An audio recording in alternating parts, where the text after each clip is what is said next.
नाजरीन अस्सलाम वालेकुम। सियासत टीवी में आप सबका इस्तकबाल है। मैं हूं वाजिद खान और आप देख रहे हैं कौमी खबरनामा। सबसे पहले देखते हैं सुर्खियां।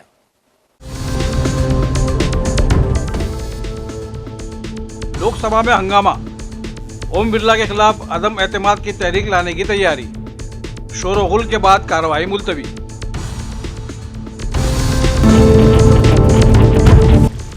हिंदुत्व के नजरिए साज विनायक दामोदर सावरकर के लिए भारत रत्न के देरीना मुतालिबे को मोहन भागवत ने एक बार फिर दोहराया। कांग्रेस की कड़ी तनकीद।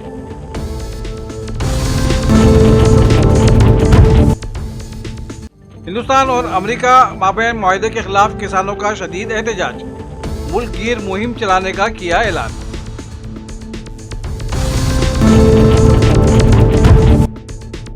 हिंदुओं के कत्ल के लिए बांग्लादेश को माली मदद दी जा रही है, संजय रावत का मरकजी हुकूमत पर संगीन इल्जाम।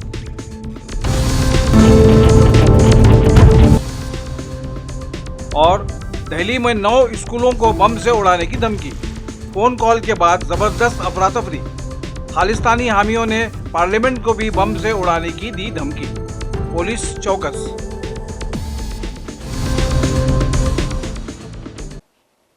सुर्खियां आपने मुलाहिजा की और पेश है खबरों की तफसील। लोकसभा की कार्रवाई पीर के रोज एक बार फिर हंगामे की नजर होती दिखाई दी।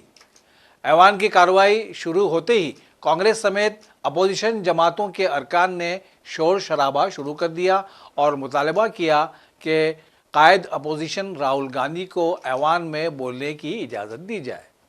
अपोजिशन अरकान का कहना था कि जब तक राहुल गांधी को इज़हार ख्याल का मौका नहीं दिया जाएगा वो ऐवान की कार्रवाई चलने नहीं देंगे। स्पीकर ओम बिरला ने इस मुतालबे को कवायद के मनाफी करार देते हुए कहा कि ऐवान की कार्रवाई तयशुदा उसूलों और जवाबित के मुताबिक चलती है और इसी तरीके से चलाई जाएगी।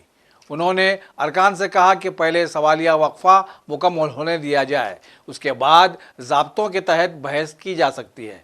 ताहम अपोजिशन अरकान नारेबाजी करते हुए ऐवान के बीच में पहुंच गए, जिसके बाद कार्रवाई शुरू होने के 5 मिनट के अंदर ही दोपहर 12 बजे तक मुलतवी कर दी गई। माननीय doctor Jitendra Singh ji. Speaker sir, with your kind permission, I rise to lay on behalf of my colleague Shri Arjun Ram Meghwal ji on the table of the House papers pertaining to the Ministry of Parliamentary Affairs listed against his name as serial number 3 of today's revised business. Item number 4 माननीय श्री जयंत चौधरी जी। Thank you, sir. With the kind permission, I rise to lay papers on the table of the House mentioned against my name at serial number 4 of today's list of business. Item number 5 माननीय श्री पंकज चौधरी जी। महोदय, मैं आज की कार्यसूची में मेरे नाम के सामने मत संख्या 5 पर वर्णित कागजात आपके नोटिस से सदन के पटल पर रखता हूँ। आइटम नंबर 6 माननीय सुश्री शोभा करांडले जी। माननीय अध्यक्ष जी, आज का कार्यसूची में मेरे नाम के सामने वर्णित दस्तावेज सदन के पटल पर रखी है। आइटम नंबर 8 माननीय श्रीमती रक्षा खाड़से जी। Honorable Speaker sir, with your kind permission, I rise to lay on the table of the House a copy of in English and Hindi of the paper shown against my name at serial number 8 in the today's list of business. Item number 9 माननीय श्री सुखांत मजुमदार जी। Honorable Chairman sir, with your kind permission, I rise to lay on the table of the House the papers mentioned against my name at serial number 9 in today's list of business. Item number 10 माननीय श्री हर्ष मल्होत्रा जी। आदरणीय सभापति महोदय, मैं आपकी अनुमति से आज की कार्यसूची में क्रमांक 10 पर मेरे नाम के सामने उल्लेखित पत्रों को सदन के पटल पर रखना चाहता हूँ।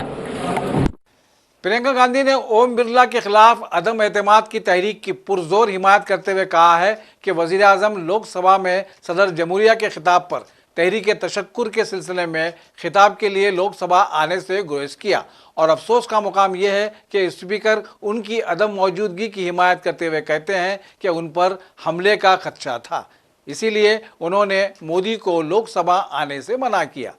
प्रियंका गांधी इस बात को हैरतनाक करार देते हुए कहा है कि स्पीकर को इसके लिए अपनी कुर्सी से इस्तीफा देना चाहिए। कहा है कि स्पीकर साहब का खुद मैंने पहले भी बोला निरादर किया गया है और स्पीकर साहब पे इतना प्रेशर है कि उनको खुद स्टेटमेंट देना पड़ रहा है जो सही नहीं है। अभी सवाल ही नहीं उठता कि कोई मोदी जी पे कोई हाथ उठाए या कुछ ऐसा करे, सवाल ही नहीं उठता। और 11 महिला एमपी हैं, मैं एक हूँ और 10 और हैं कांग्रेस की, उनमें से किसी को आप देखिए सब सीरियस लेडीज़ हैं। कोई ऐसे थोड़ी है कि जाके पीएम साहब को कुछ करेंगी। बिल्कुल गलत है ये कहना गलत है और हमारी समझ में कहना गलत है। उनको नहीं कहना चाहिए था और उनके पे प्रेशर डाला गया है सरकार द्वारा, इसीलिए उन्होंने कहा है, क्योंकि उस दिन मोदी जी की हिम्मत नहीं हुई हाउस में आने की। तो उनकी हिम्मत नहीं हुई तो फिर उसके बाद सफाई स्पीकर दे रहे हैं उनके लिए, तो गलत बात है ना। समाजवादी कायद अखिलेश यादव ने अमेरिका के साथ हिंदुस्तान के मुआहदे पर गहरी तशवीश का इजहार करते हुए कहा है कि मोदी हुकूमत किसानों को तबाह करने का काम कर रही है। उन्होंने स्पीकर के रवैये पर भी सवाल उठाए। उसमें तय किया जाएगा। भारतीय जनता पार्टी झूठ के अलावा कुछ नहीं बोलती है। इनके उत्तर प्रदेश के नेता दिल्ली वालों को सलाम भी नहीं ठोकते, न नमस्ते करते हैं। इनके अंदर ही इतना झगड़ा चल रहा है जिसकी आप कल्पना नहीं कर सकते। सदन तो सरकार नहीं चलाना चाहती है। अगर चीन का सवाल है तो 2014 से लेकर के अभी तक भारत का क्षेत्रफल क्या है बता दे भारतीय जनता पार्टी। 2014 से पहले भारत का क्षेत्रफल क्या था और आज जब हम 2026 में हैं तो भारत का क्षेत्रफल क्या है। वो बहुत सेंसिटिव बॉर्डर है। अगर कोई बात रखना चाहता है, विपक्ष रखना चाहता है, तो कम से कम वो बात सुने सरकार और उस पर एक्ट करे। अब उदाहरण के लिए जिस समय सुझाव मांगे गए थे उस समय सुझाव समाजवादी पार्टी ने दिया था कि ग्वालियर से लेकर के लिप्पू लेक जो चीन का बॉर्डर है वहां पर 6 लेन रोड बननी चाहिए, इंफ्रास्ट्रक्चर अच्छा हो हमारी फौज के लिए। तो जब हमने प्रस्ताव दिया तो 6 लेन तो बनाई नहीं। जो सड़क बनाने वाले मंत्री हैं वो कहते हैं कि हम 4 लेन बनाएंगे। 4 लेन भी नहीं बनी, बाद में डबल लेन पेव शोल्डर बना रहे हैं। बताइए चीन का इंफ्रास्ट्रक्चर क्या है सड़क को लेकर के और हमारा इंफ्रास्ट्रक्चर क्या है। जब हम मांग कर रहे हैं, समाजवादी पार्टी ने मांग की है कि ग्वालियर से लेकर के लिप्पू लेक तक 6 लेन बनानी चाहिए। मांग 6 लेन की, वादा किया 4 लेन का, वो बनाई डबल लेन पेव शोल्डर। इसी तरह बुलेट ट्रेन जब स्वीकृत हुई तो 1 लाख करोड़ की स्वीकृत हुई और अब 2 लाख करोड़ की कर दी। अब यूपी में कब बनेगी बुलेट ट्रेन? भाई यूपी ने प्रधानमंत्री बनाए हैं तो यूपी को बुलेट ट्रेन कब मिलेगी? सुनने में आया कि गोरखपुर होकर के बुलेट ट्रेन निकलेगी। उस गोरखपुर में जिसमें मेट्रो नहीं बना पाए, आज भी पानी बरस जाए तो नाव चलेगी वहां पर। और देश के प्रधानमंत्री जी के यहाँ मेट्रो बनने नहीं दी उत्तर प्रदेश के मुख्यमंत्री जी ने। तो ये जो झगड़ा है इन बीजेपी के लोगों के अंदर झगड़ा है। आप अब हमें बताइए इनकी गिनती क्या है? 18 बढ़ा के 0। आप खुद सोचिए ना, 18 बढ़ा के 0 और बीजेपी ये समझती 18 0 के बराबर है। अमेरिका से समझौता करके आए, जो बजट का हलवा बना वो हलवा खाया किसने पहले? किसान मजदूर मोर्चा के कन्वीनर सरवन सिंह पंधीर ने भारत अमेरिका अबूरी मुआहदे पर तशवीश का इजहार करते हुए कहा है कि इस मुआहदे से मुल्क के किसानों को शदीद नुकसान पहुंचेगा। उन्होंने कहा कि भारत में तकरीबन 80 करोड़ किसान हैं और अगर ये मुआहदा नाफिज हुआ तो उनकी फसलें तबाह हो जाएंगी और ज़राअत पर कॉरपोरेट इदारों का कब्जा हो जाएगा। पंधीर के मुताबिक किसानों को पहले ही अपनी ज़रूरी पैदावार, चाहे वो पाम ऑयल हो या कोकोनट ऑयल, का मुनासिब मुआवजा नहीं मिल रहा। उन्होंने खबरदार किया कि इस मुआहदे के निफाज की सूरत में वो किसान जो पहले ही मुनाफा हासिल नहीं कर पा रहे हैं अपनी मंडियों से भी महरूम हो जाएंगे। उन्होंने ऐलान किया कि इस मुआहदे के खिलाफ मुल्क गिर तहरीक चलाएंगे। मोर्चा भार चैप्टर से हम कल ही तमिलनाडु में पहुंचे थे। यहाँ नारायण स्वामी जी की 101 बर्थडे थी, उसके ऊपर बड़ा किसान हमने यहाँ इकट्ठे किए थे, उसको वार्ता की। जो अभी हमें मालूम चल रहा है, जो अभी व्हाइट हाउस से एक बयान, ज्वाइंट बयान उसे बोलते हैं, वो जारी हुआ व्हाइट हाउस से, इंडिया और अमेरिका का। तो जो अभी पीयूष गोयल जी देश की पार्लियामेंट में बोल रहे थे, हमने डेयरी और एग्रीकल्चर सेक्टर को सेव किया है, तो इसमें जो निकल के आया है उसमें जो उन्होंने बोला, उन्होंने पुन कर दिया भी समझौता हमारा हो गया है। तो उन्होंने जो निकला उसमें से 13 फरवरी 2025 का उन्होंने हवाला दिया, प्राइम मिनिस्टर मोदी और डोनाल्ड ट्रंप के बीच जो हुआ था उसके उत्तर थे। जो वो ये बोल रहे हैं, ये जो है दोनों तरफ का ज्वाइंट व्यापार है, दोनों को फायदा होगा, जिसे ये बीटीए बोलते हैं। तो ये भी बोल रहे हैं भी ये देश के हित के लिए मील पत्थर साबित होगा। लेकिन जो इसमें से बात निकल के आई है, वो लोग एक तो फीड भेज रहे हैं हमें, जिसके ऊपर टैरिफ कम हो जाएगा, अभी सब कुछ निकलेगा। उसमें से सोयाबीन, मूंगफली, सरसों, मक्की, ज्वार, ये सब एग्रीकल्चर सेक्टर में मोटा अनाज भी वहां लिखा हुआ। तो कुछ बातें उसमें से निकल आई है। अभी भारत सरकार छिपा के रख रही है, पूरी बातें बता नहीं रही है। तो अभी व्हाइट हाउस के बयान से ही चीजें निकल कर आ रही हैं, भी समझौता हो चुका है। तो मैं कहता हूं देश के प्रधानमंत्री जी से मैं अनुरोध करता हूं, आप 140 करोड़ लोगों के प्रधानमंत्री हैं, आपको जो भी आपने समझौता किया देश के समक्ष सारी बात रखनी चाहिए। देश से छिपा के कोई भी समझौता नहीं होना चाहिए।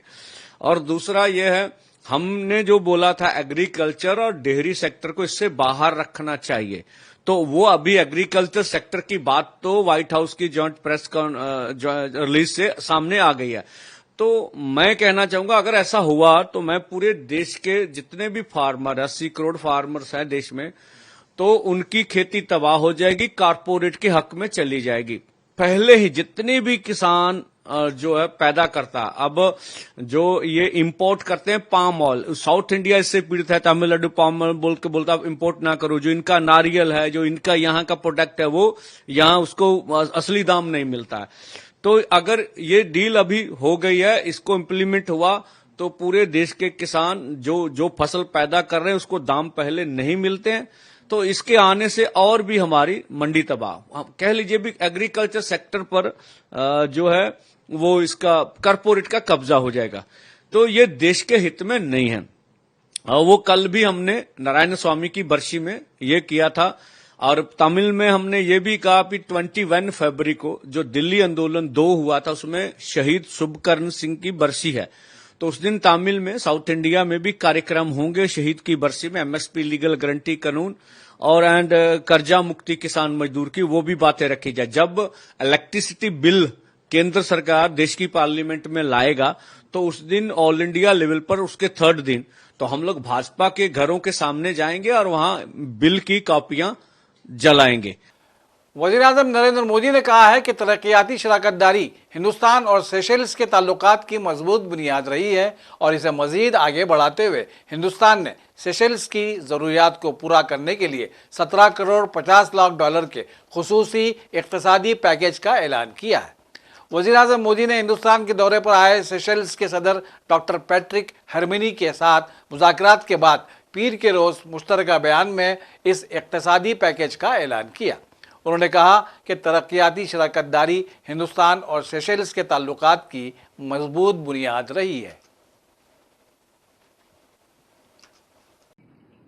उनकी ये यात्रा ऐसे शुभ वर्ष में हो रही है जब सेशेल्स का 50वां स्वतंत्रता दिवस और हमारे राजनयिक संबंधों की 50वीं वर्षगांठ मनाई जा रही है।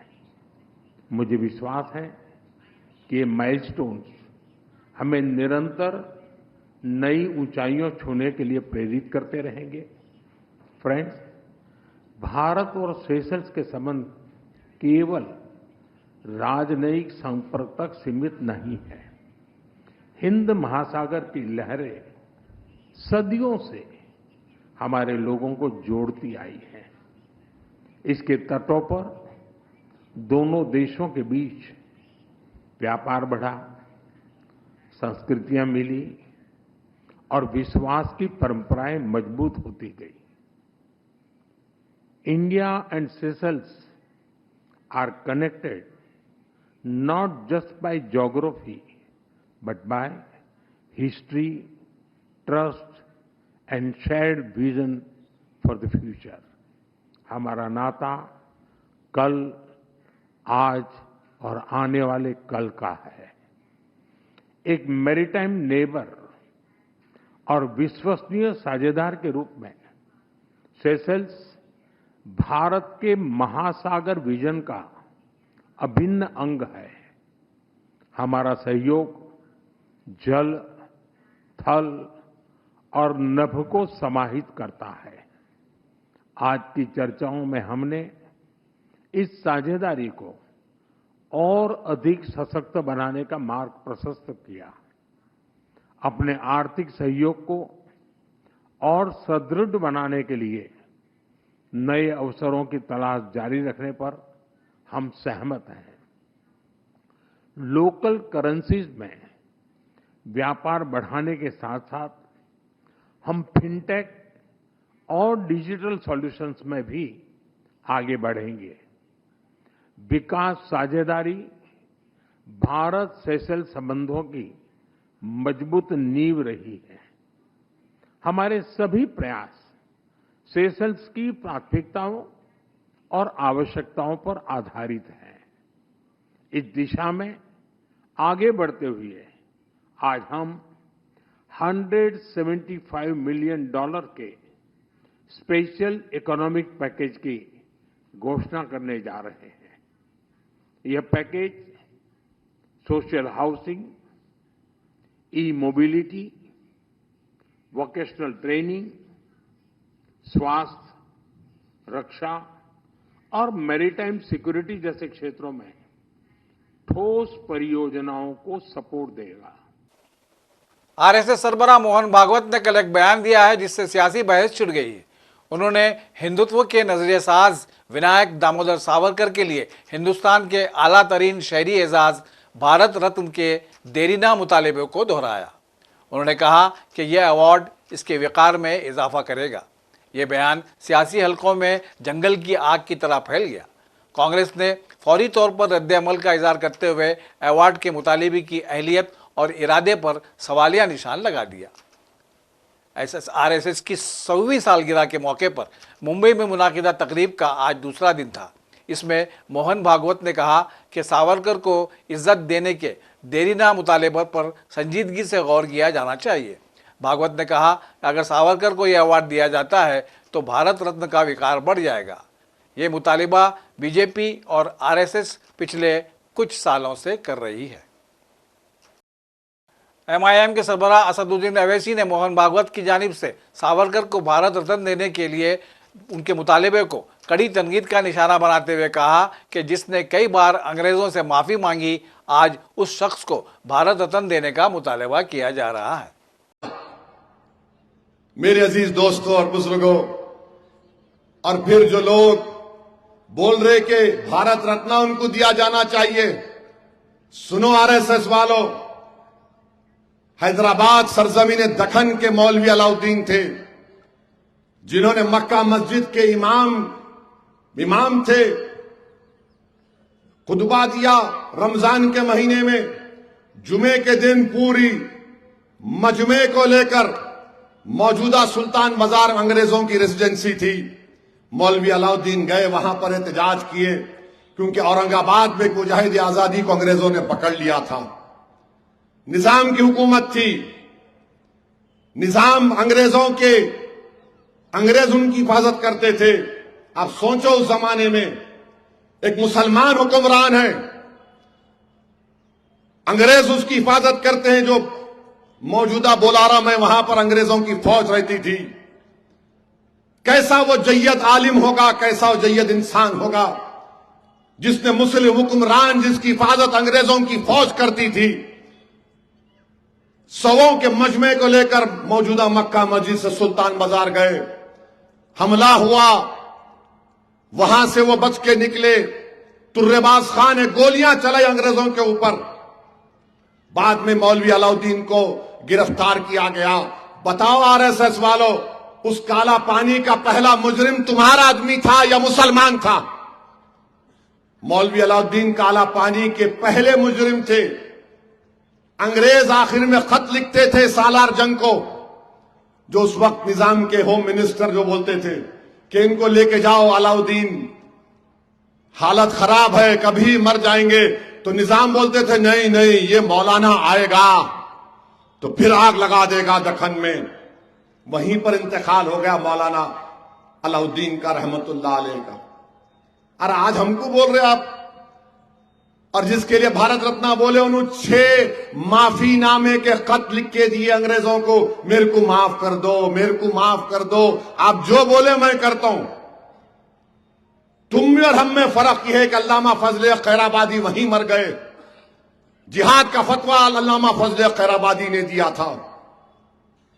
अल्लामा फजल खैराबादी वापिस नहीं आ सके, वहीं पर उनका इंतकाल हो गया।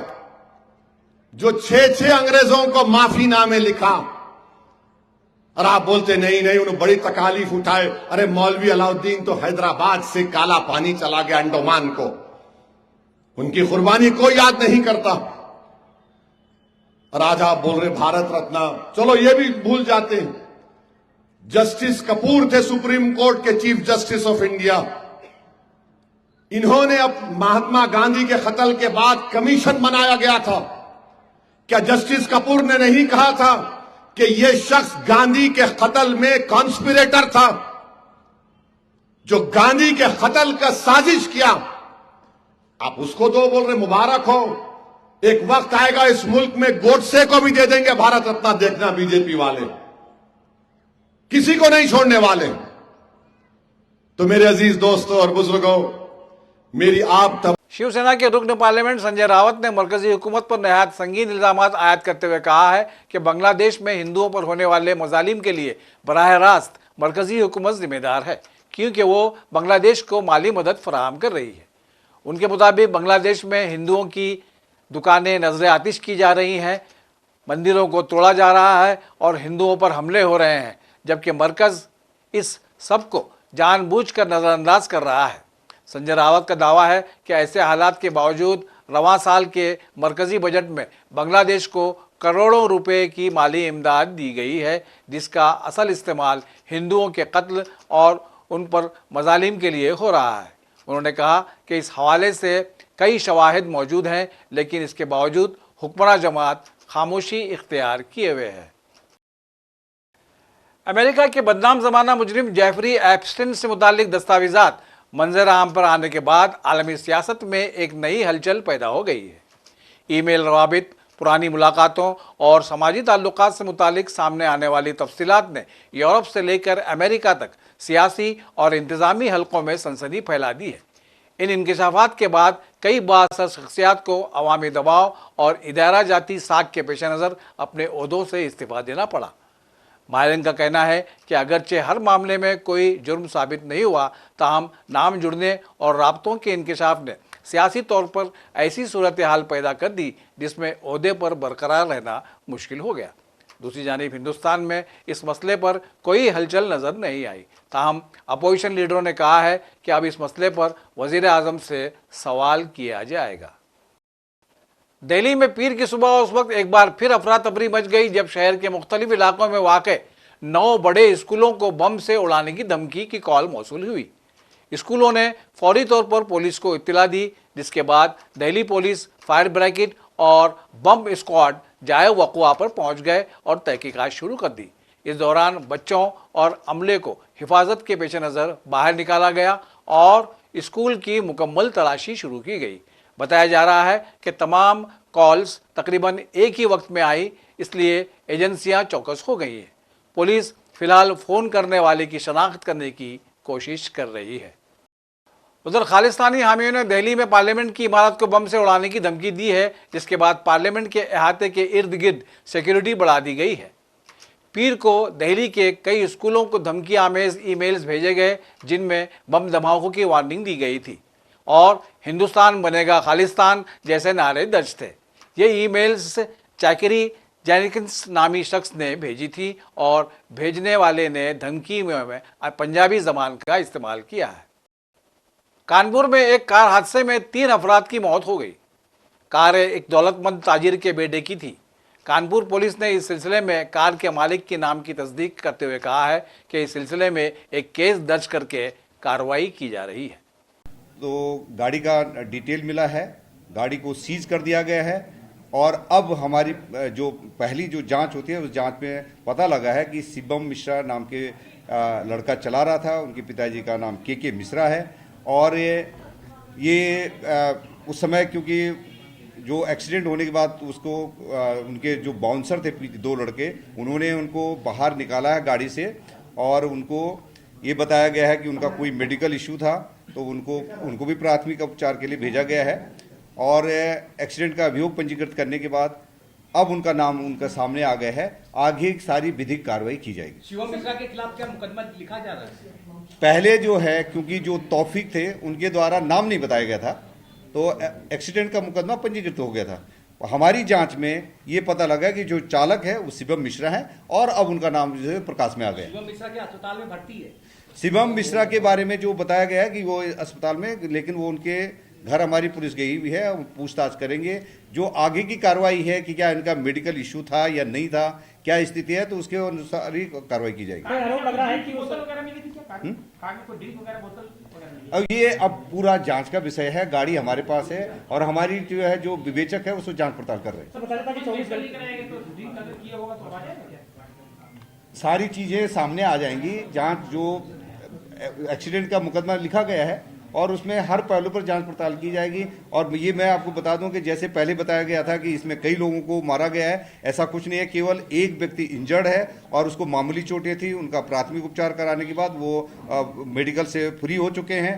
अभियोग पंजीकृत किया जा चुका है और कानून सबके लिए बराबर है, चाहे लंबोर्गिनी वाला है, छोटी कार वाला है। तो जो पक्षपात की बात भी बताएगी तो ऐसा बिल्कुल नहीं है। जो कार्रवाई है सख्त कार्रवाई की जाएगी। जिस समय ग्वालटोली थाना में कार खड़ी थी, उस कार को पुलिस के द्वारा बाउंसरों के द्वारा ढका जा रहा था, बल्कि उस कार ठीक है, उनके द्वारा ढका गया। हमने आपको कार दिखा दी और उनके खिलाफ कार्रवाई की जाए। उनका नंबर हमारे पास है, तो ढके या जो भी उन्होंने प्रयास किया, ढकने प्रयास किया गया, उसमें FIR पंजीकृत की जा चुकी है। और जो लोग जो लड़का जिसका नाम आया उसका नाम प्रकाश में आ गया, अब उनके खिलाफ कार्रवाई की जाएगी। उनके पैर में इंजरी है, उनको भी हॉस्पिटल भेजा गया था। वो तुरंत ही हॉस्पिटल से प्राथमिक उपचार के बाद उनको छोड़ दिया गया था। वो थाने पे आए और उन थाने से उन्होंने और आखिर में सुर्खियों पर एक और नजर। लोकसभा में हंगामा, ओम बिरला के खिलाफ अदम एतमाद की तहरीक लाने की तैयारी। शोरगुल के बाद कार्रवाई मुलतवी।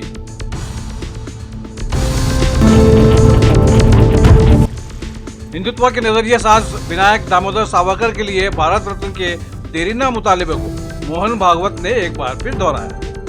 कांग्रेस की कड़ी तनकीद।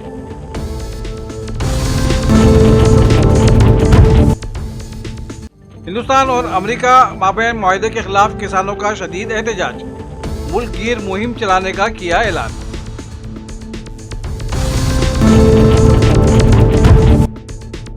हिंदुओं के कत्ल के लिए बांग्लादेश को माली मदद दी जा रही है।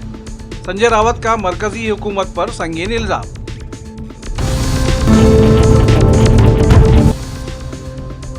और दिल्ली में 9 स्कूलों को बम से उड़ाने की धमकी।